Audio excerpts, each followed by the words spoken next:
took a trip out to Italy April last year. Had an idea of fusing this military sneaker with a couple of my favorite basketball shoes and creating what I felt like was missing in the market at the time. And I feel like this is kind of the answer.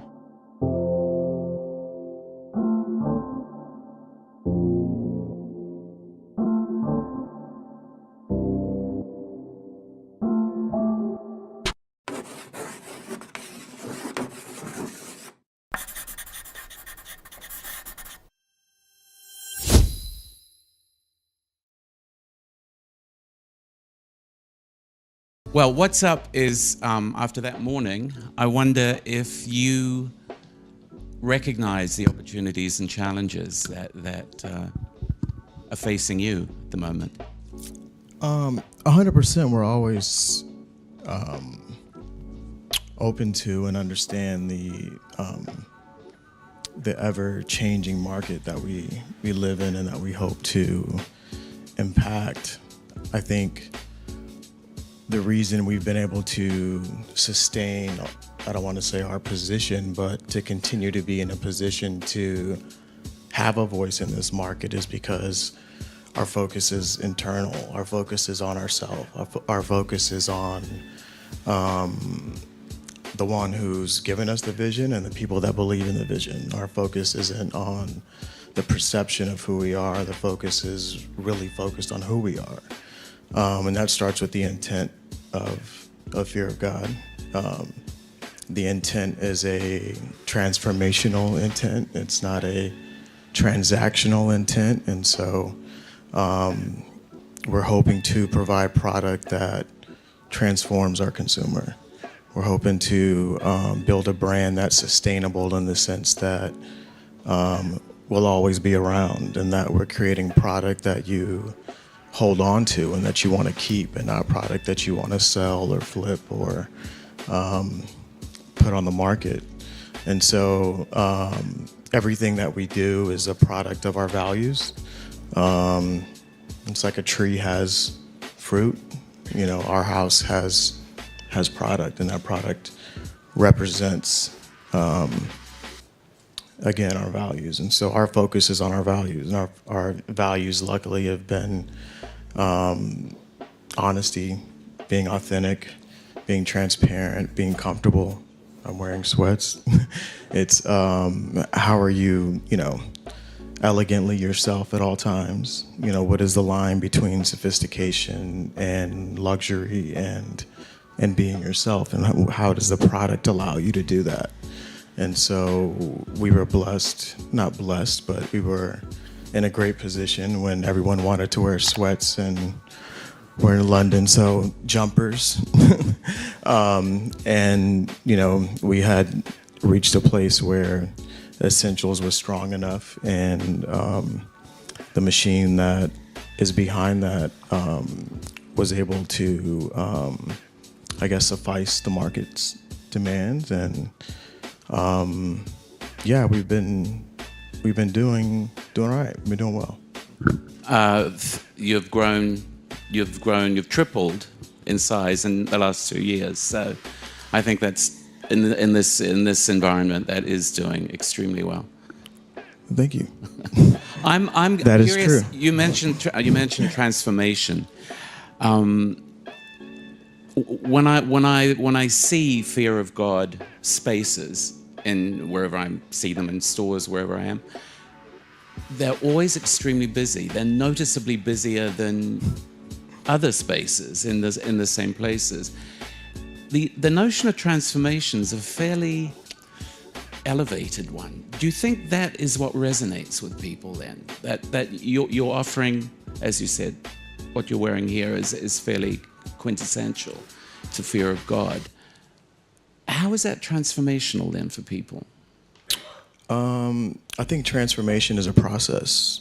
When you get into relationship with a person, spirituality, with anyone, with a product, it's a process of getting to knowing that piece or that person or that product. And I think for us, we're hoping to free our consumer up. We're hoping to get our get our following and get our consumer in a place to understand that you can wear a proportion in a garment that is equally comfortable as it is elegant.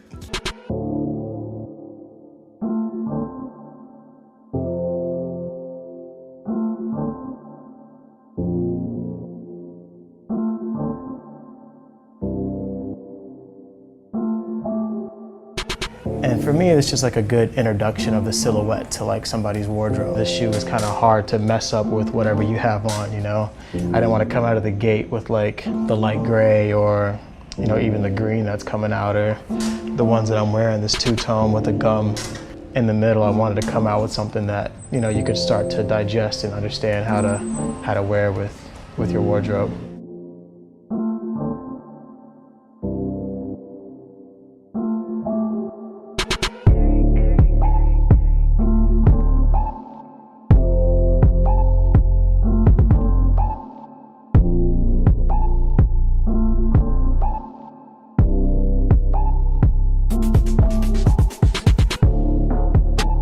And I felt like, you know, as a creator of the brand, to develop a full look, you know, head to toe, you know, not just denim, not just outerwear and essentials, but, you know, finishing it off with the shoe. So that's what we came up with. Thinking of all these different times when I saw a new Nike shoe, you know, if it was the first time walking in Foot Locker and seeing like the Carmine 6s back then and seeing like the red and white on the Jordan, it just like blew my mind. But I was trying to propose something that makes a kid feel the same way that I felt when the first time I had a pair of Jordans. You know, if you're gonna get the opportunity, that's the chase. You're able to put something on that not allows you to just feel good about yourself, but allows you to be yourself. I think that's when you start to really experience a different level of freedom. Are there precedents that you can think of for the idea that you have of American luxury? You did mention Calvin Klein to me at one point. Yeah, I don't see there being precedents that speak directly to, I would say, maybe our core consumer. I think our core consumer is a little different than what Ralph or who Calvin may have been speaking to just 30 to 50 years ago. When we look now, and the world is looking more and more like we're all related. And so I think there's a little bit of a different point of view around today's America than maybe 50 years ago America. I guess. Which means also ideas like freedom means something else. Freedom as a point of activism 50 years ago, for example, is quite different from what it is now. I mean, it's a goal, but the context has changed so much in that time. So I come back to the idea of transformation. What you're wearing there, for example, is the top is from the luxury pillar. Yeah, this is Eternal that launches next week. How could you use that piece to exemplify the notion of luxury and transformation and self-realization? What in that piece would say that, do you think? It's how I feel in the piece. I think, you know, I could go maybe grab a hoodie from Celine, that proportion, and could be a little tight on me and maybe not exactly feel exactly the way I want it to feel. I think I feel free in it. And because I designed it, I would say I feel elegant in it too. But I think, yeah, I mean, it's hard to look at something physical and find the spiritual, right? And I think it's a feeling. I think it's not something that you just kind of see hanging up. I think, again, it's once you get to know it. You've, you know, worn it 3 or 4 times and it's shown itself that, you know, it is what it says it is, that you begin to be in relationship with it. Do you think that your customers respond in that way as well? Do you think they have this kind of second sense about what it is that you're doing? I think we're providing solutions for our customers, and so I think when they see a piece or they wear a piece, there's an immediate gratification of, oh, this solves the problem that I had in my closet. I think as you get to wear that piece more and more, again, it may say something else to you. We kind of had this conversation last night at dinner. I think a lot of what we do is obvious. You know, I'm not trying to reinvent clothing from a design perspective. I'm trying to propose something that I feel hasn't been proposed through a lens that I feel like I haven't seen.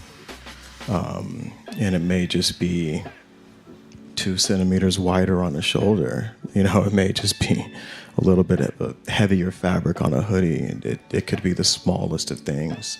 I'm not in design from a conceptual point of view as much as I'm in design from an intention and a storytelling point of view. There's a notion of connoisseurship a little bit in luxury, that you need a sort of understanding. And I guess that's something else. There's a subtlety. You talk about it's a few centimeters difference between what you're doing and somebody else is doing, but proportion is critical in fashion. And often you're not really even aware of it. You can sense that something looks better than something else does. So this connoisseurship, you feel it's an important part of your relationship with your customers, that you're giving them credit to recognize what it is that you're attempting to do? In all honesty, I hope that because for them to recognize the 2 centimeters or the difference in fabric is really them having a full understanding of the 10,000 hours that we put into what we do. You know, that's the magic, and that's the work of what we do is finding that proportion that is obvious to someone but is hard to figure out as well, and not really understand why it feels as good as it does, or why is it exactly what I've been missing when it appears to be very similar to something else that I own. And so again, I think it's the feeling of when it's on. I don't know that they, and I could be wrong, but I don't assume that they really know the difference until they get to know the product. Well, I guess everybody has clothes that they put on, and it's just some subliminal thing. They just feel better in them. I mean, I know what I feel better, and I'm definitely not a connoisseur, but I can sense when you feel good, you look good. It's a simple formula. But as Imran pointed out, you didn't have any training in the fashion industry. So how did you come to this perception yourself? I think a little bit like Ralph. I just kind of like in a good way, like Ralph, where he's always kind of betting on himself. As if I feel this way, like, you know, there must be others that feel this way. In a bad way, like Adam Sandler and his Uncut Gems. It's like I'm perpetually betting on myself, and so I'm always betting on myself. But yeah, I mean, I worked retail, you know, all through undergrad and grad school. And I've just had a knack for understanding both what people are looking for and how they want to feel, and selfishly what I'm looking for and what's not there.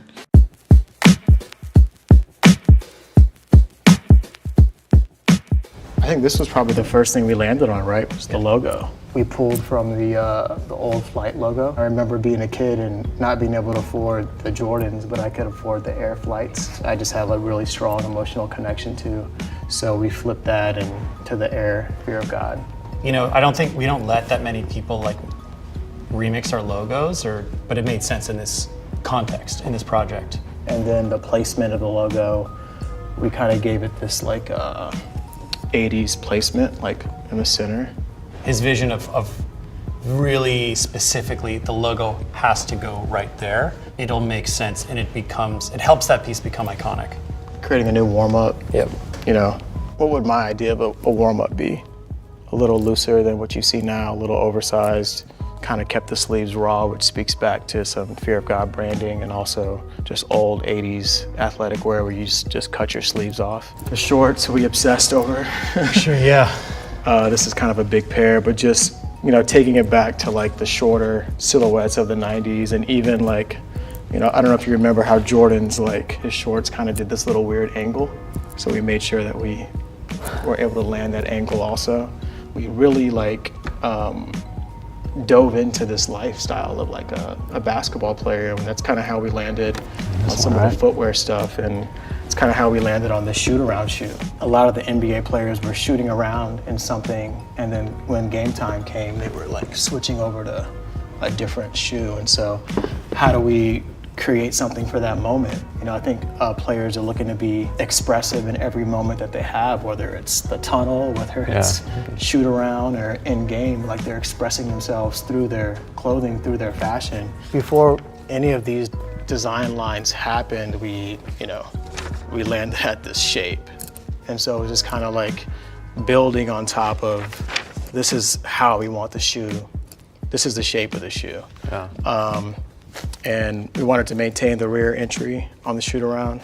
And we thought it was just a good place to like have this old school, iconic, just huge Nike swoosh. Clean, super clean silhouette, and just the ability to wear that strap around the back, that around way, the front. Kinda, if you want a Rasheed Wallace, you know, just kind of like looks like the modern day Rasheed Air Force One with the strap kind of going that way.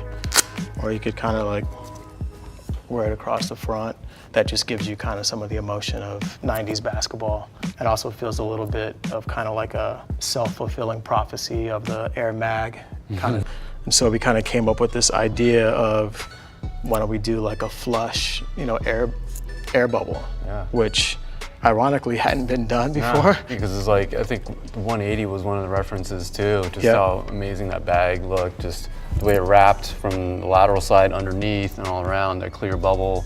But it's always been this round, bubbly kind of thing, and for us to kind of look at it in a very modern, like taut form was really that look and that iconic window to a new place.